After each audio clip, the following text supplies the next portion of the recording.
Good morning, everybody. This is Monday, the 24th of October, and I could hardly sleep last night after reading those releases that I posted yesterday that were sent to me by a friend up in Kiosk.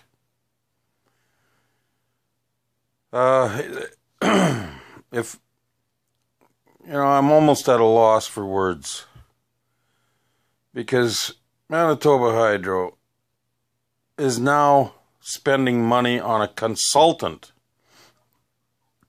to tell them what they're doing wrong up there and why people are so upset and why people are saying negative things like we are on my Facebook page here right now.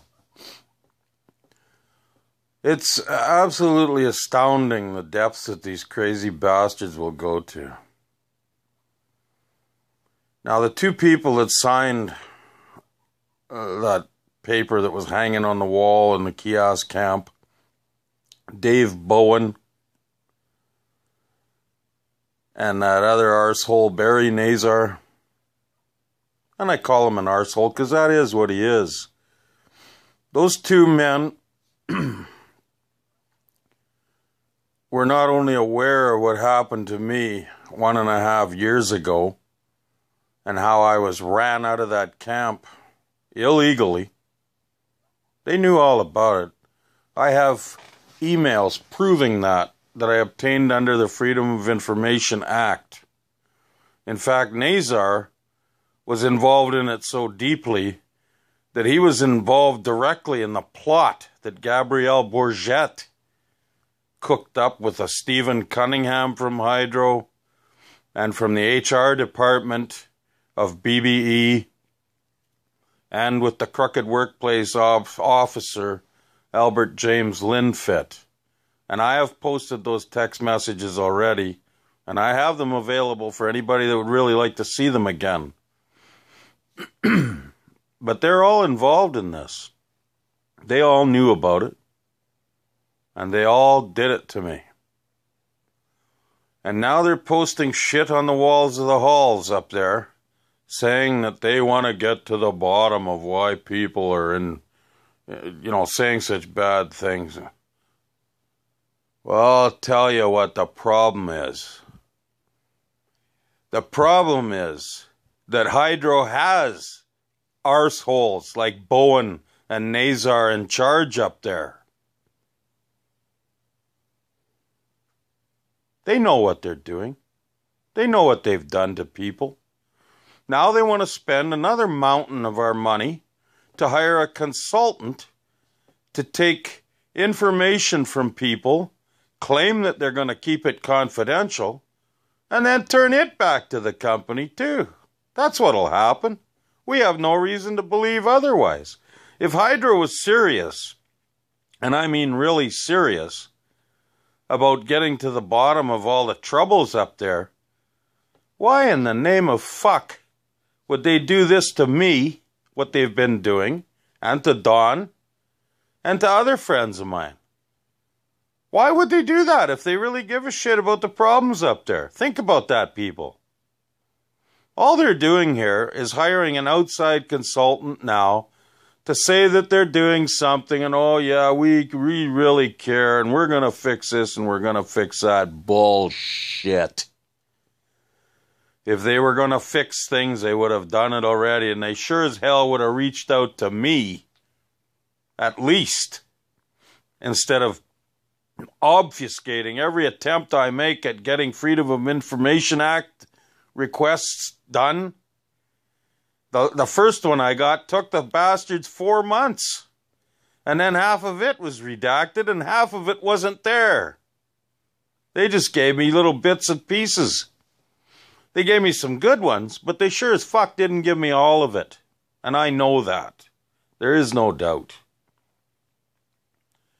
Now, for all you folks out there that wonder why the hell we're doing this and fighting these guys and calling a spade, it's because they're playing with lives. Now, most of the time, when people come forward and save a human life, they are looked upon as heroes. Sometimes getting commendations, sometimes getting a bonus check or whatever it is, but they get recognized. They don't get shit on like me and Don and everyone else has. And they're still doing it. I have a friend out east who was a foreman up there who got royally shit on by BBE, and he is still getting shit on by BBE. And Hydro knows full well about it because they had a hand in shitting on him. And he now has emails proving that fact too. There's one woman they have working up there for Hydro. I believe her last name is Kelly. And she's something else. Yeah, something else. She was his friend on one side of the fence and his dead set enemy on the other, in the back rooms of Hydro. And he can prove it. And he's had a rough go of things too. But his rough go just started about 6 months ago, approximately. He stood up to some of the arseholes in BBE, one in particular. And then he went into the head office, into the office, and told another one of the BBE arseholes what was going on and how much money was being wasted of taxpayer dollars by the ignorance and stupidity of one of the superintendents up there.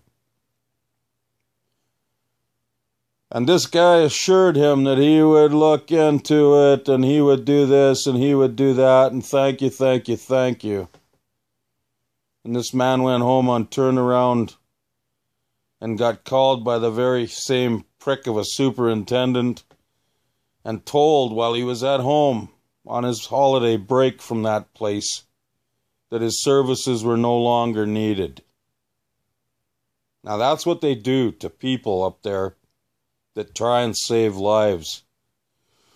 They try and protect people, just like I did. When I blew the whistle on these bastards, I didn't do it to cause hell and you know, whatever the hell they accused me of. I did it because I was genuinely afraid for my safety and my life, and for my friends' safety and lives too.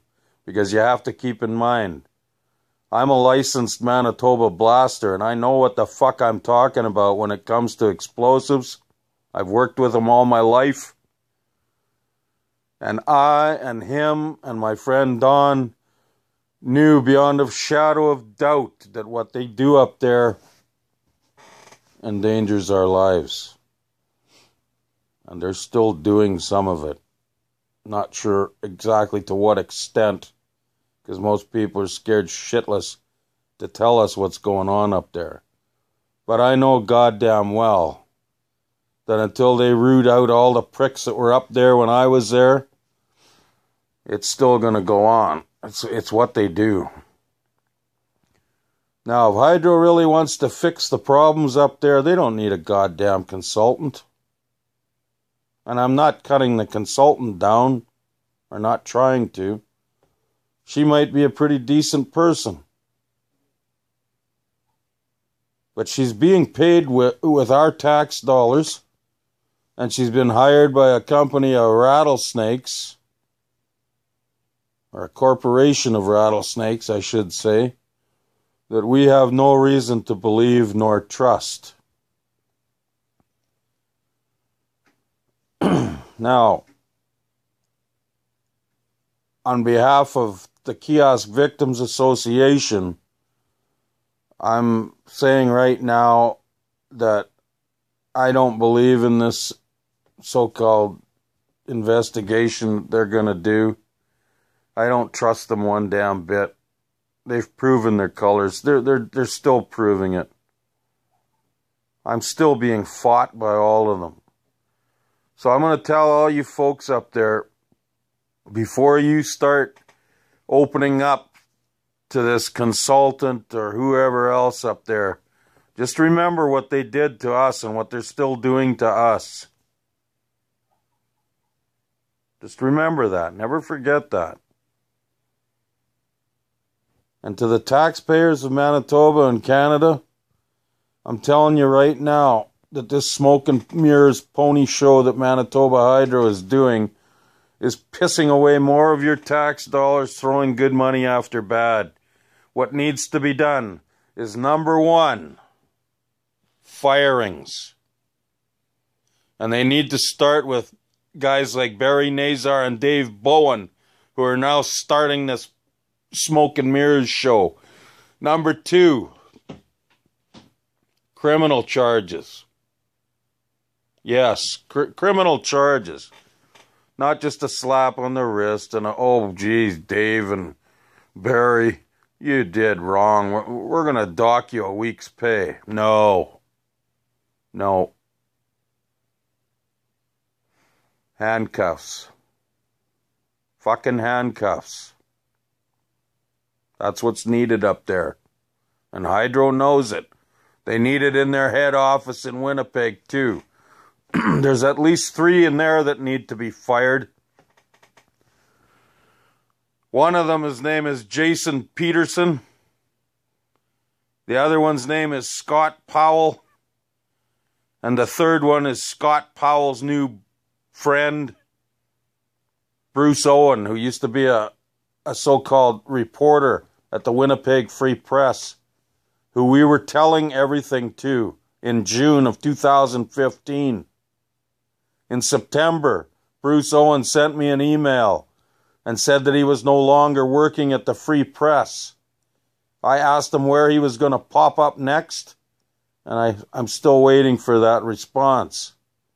But I found out that in September of last year, I believe it was, Mr. Bruce Owen slithered across from the Free Press to Manitoba Hydro. Now, isn't that cozy? I have emails obtained under FIPA that prove he was dealing with Scott Powell, the public affairs officer for Hydro, and then all of a sudden he's working for him. Now, if that ain't dirty, folks, I don't know what is. But that's where Hydro needs to start. If they want to purvey a image that they actually give a fuck, then they got to start doing to the people that did this shit to me the same as what they did to me and to Don and to my friends. They don't need a goddamn survey or a consultant to tell them that. We've been telling them that for 1.5 years. So I'm going to leave everyone with that to think about. I've named some names. There's a lot more. I actually sued Calvin Shepherd, the CEO of Manitoba Hydro, and I sued Manitoba Hydro, and I sued BBE Hydro and their head bean counter last year to try and recover wages owed to me by that company. I did it. I sued them in Queen's Bench Small Claims Court. And they fought me on that too. The hearing was supposed to be in Dauphin here in February last year, I believe it was. And the 2 lawyers, one from Hydro and one from BBE, fought me. They tried everything to get that thrown out of court. And when they couldn't, they got it switched to Winnipeg. And I went all the way to Winnipeg to the courtrooms there. And there is record of it. I sued the 4 of them jointly. Unfortunately, I pretty well knew it was going to happen, but it was thrown out of court. And the hearing officer told me that they couldn't hear it, and it had to go through arbitration. She didn't say I was wrong. She said she just couldn't hear the case. And after the lawyer for BBE, Paul McDonald, got it thrown out of that room for the hearing for the case, he had the nerve and the audacity to ask the court to make me pay for it all. Can you imagine? And he stood up in that courtroom and lied and said that Manitoba Hydro and BBE didn't owe me anything. Well, then I'd like him to explain to me why I received a check in the mail not too long afterwards for the 15 hours that I had to wait over a year to get my money for. And it was part of the lawsuit under small claims. So he stood up and made a false statement in that courtroom and then had the nerve to try and make me pay for everything yet. But thankfully, the hearing officer slapped him down. And I laughed at him when I left that room. I'm telling you, folks, there's criminalities here going deep, deep, deep. And we're going to root it all out. I'm not going to stop. Neither are my buddies.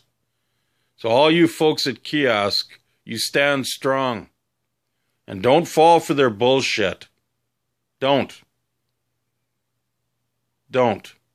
If you're going to make a statement, do it thinking that you're going to be ratted out, because that's how these guys operate. There's no doubt about that.